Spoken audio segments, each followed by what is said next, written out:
En este último video del Renacimiento vamos a analizar algunas características de esta expresión artística llamada arquitectura. Y para ello vamos a trabajar, como veníamos haciendo, analizando algunos casos de artistas del 480 y luego del 580. En el siglo XV, es decir, en el periodo denominado 480, tenemos dos grandes arquitectos que se destacaron, ambos en la ciudad de Florencia, Brunelleschi y Alberti. En el caso de Brunelleschi, la obra más notoria y famosa por la cual se va a ganar la celebridad es la construcción de la cúpula de la Catedral de Florencia. Aquí observamos. Eh, ¿Por qué es particularmente interesante esta cúpula y es una obra de arte significativa? Bueno, primero que nada, esta catedral, la Catedral de Florencia, que vemos aquí todo a lo largo, con torres y su nave central, y fue construida durante el periodo gótico, en el siglo XIII y XIV.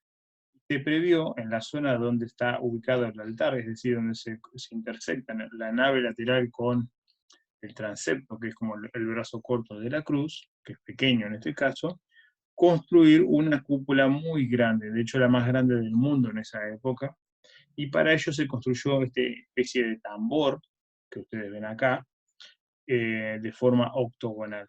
Pero se dieron cuenta los arquitectos medievales de que con las tecnologías que tenían, sobre todo con los materiales disponibles, no iban a poder construir una cúpula que fuera capaz de cerrar esta abertura tan grande. Estamos hablando de más de 40 metros de diámetro.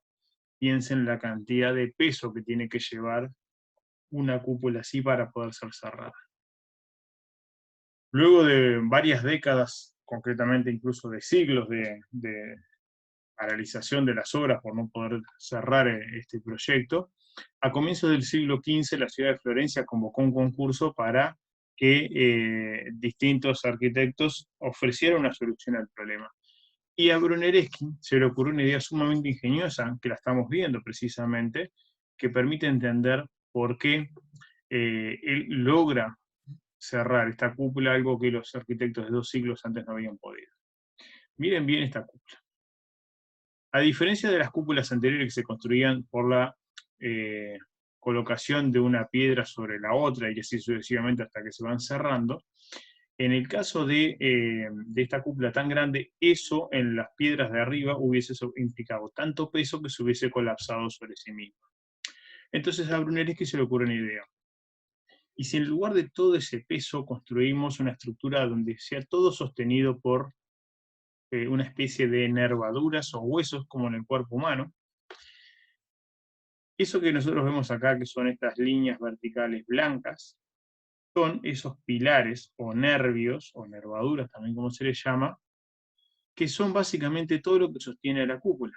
Y se dio cuenta que con eso se podía reducir el peso de la cúpula de forma significativa. Pero uno diría, bueno, ¿y qué tiene de genial esto? Él descubre la forma exacta de el grosor y la curvatura que tienen que tener estos nervios para poder sostener esta cúpula. Es decir, como habíamos visto ya en otros aspectos del Renacimiento, que los artistas trabajaban con proporciones y con números, bueno, acá es matemática aplicada a la construcción de una obra. ¿Cuánto debe medir el grueso de estos nervios y qué inclinación tiene que tener para que se sostenga por sí mismo? Y lo que vemos que con estos nervios, ¿sí?, que son como una especie del esqueleto de la cúpula, el resto se sostiene por sí mismo.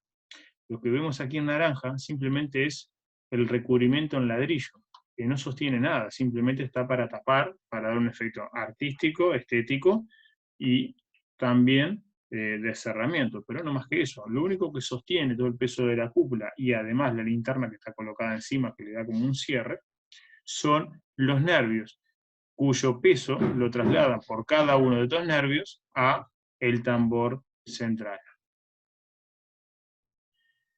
Bueno, entonces lo que tenemos es una solución sumamente ingeniosa que plantea Brunelleschi para poder finalmente, después de 2 siglos de obra, dar una finalización a esta estructura. Y hasta el día de hoy, esta catedral se ha convertido en la estructura más alta de toda la ciudad de Florencia, lo cual es un logro muy interesante. Aquí tenemos otras vistas desde la parte de atrás de la iglesia, cómo se ve más de cerca. Además vemos la curvatura como si fuera una media naranja, ¿sí? Con sus gajos definidos, ¿sí? Y cada uno está sostenido por una de las esquinas del octógono del tambor, que lo que hacen es trasladar el peso de toda la cúpula a cada una de estas vigas hasta el suelo, y eso hace que se pueda sostener el recinto. Más interesante desde el punto de vista renacentista va a ser León Battista Alberti, discípulo de Brunelleschi. Él aprendió en buena medida todo lo que sabía por haber trabajado con él en la Catedral de Florencia. Y este autor se va a destacar por varias obras interesantes, pero la primera que vamos a ver es la fachada de esta iglesia llamada Santa María Novella, también en Florencia.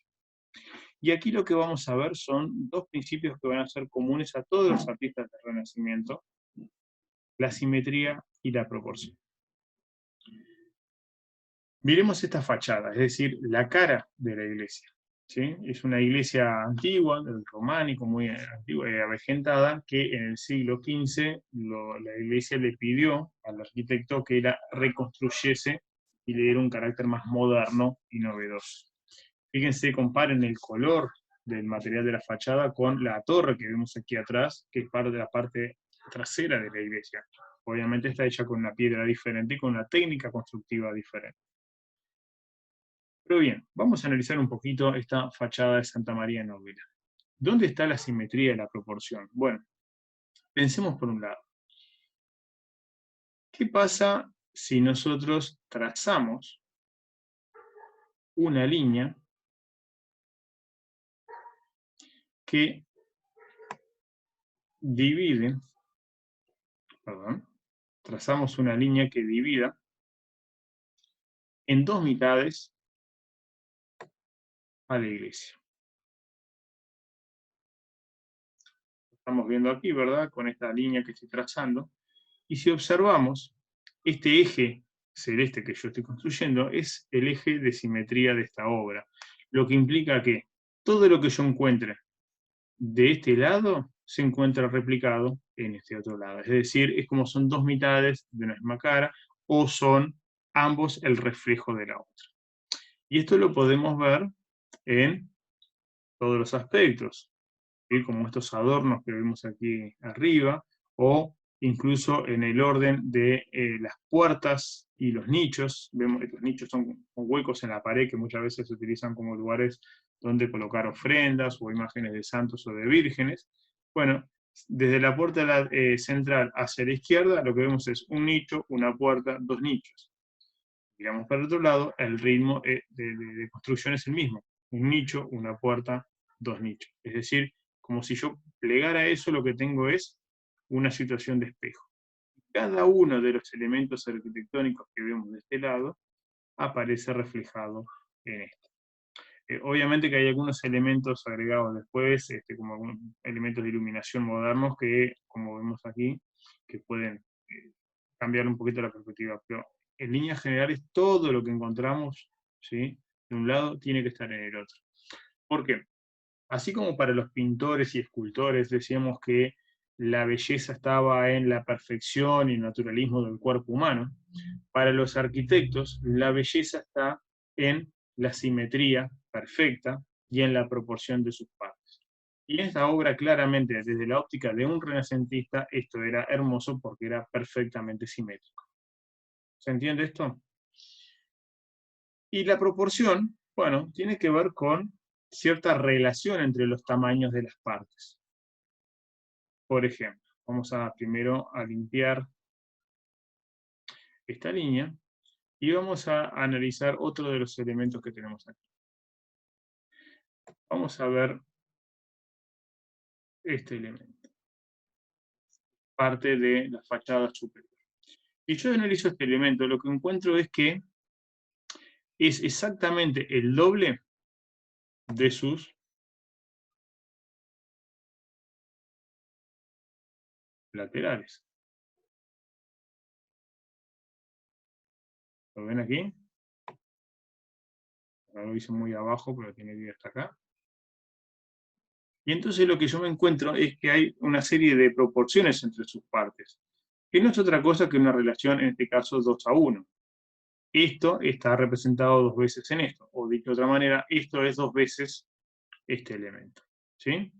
Ese es uno de los aspectos que aparecen en casi todas las obras, y cuando ustedes analicen obras de Renacimiento tienen que buscar esos elementos, esas proporciones que muchas veces son bien visibles y que se notan eh, a- claramente.